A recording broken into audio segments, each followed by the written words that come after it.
Hey guys, how's it going? So today I'm here to talk about React server components and why I think it's the path to the future and why this faces the way to the edge computing paradigm. I was reading another blog on the Dino's blog and that was talking that if CDN and Lambda are the evolution, these two evolutions are combined to become the edge thing.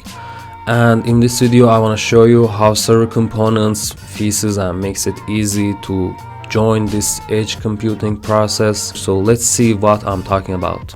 So first I want to talk about the differences between SSR, SSG and server components that might become a little bit confusing.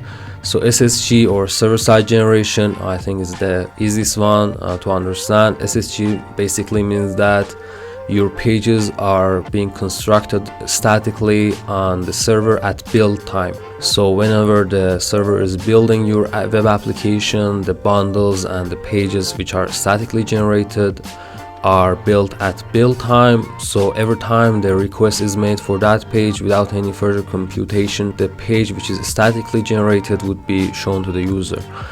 And the next thing is server-side rendering, which is the time when you're making a request instead of client-side React showing up and then another fetching phase starting. The page loads with the initial data, so the HTML that is coming from the server contains the initial data. So that's the idea about SSR. And server components are a completely different thing compared to SSR. Server components are components which are only executed on the server, and the results or the return of the server components is being passed as a stream actually to the client. So server components never ship to the browser, as opposed to SSR, which actually your pages in next.js is being passed as components.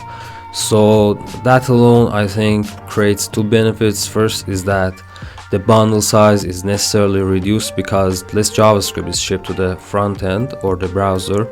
And the second thing is that server components are only executed on the server, so you can include node functionality and database queries inside server components. So the waterfall requests that happens in front end, like the page loaders, so there's an ID, so you fetch an entity by that ID, and then for example you load the author by another request. All that would be solved, the waterfall problem would be solved with these server components. So all that I think are great benefits for us, and I think server components facilitates the path to edge and our databases living near our front ends again. And I think that's a good thing because, as I explained, latency, waterfall problem and bundle size at the first sight for me are great benefits for it, and I think I'm gonna use it as soon as it's been available.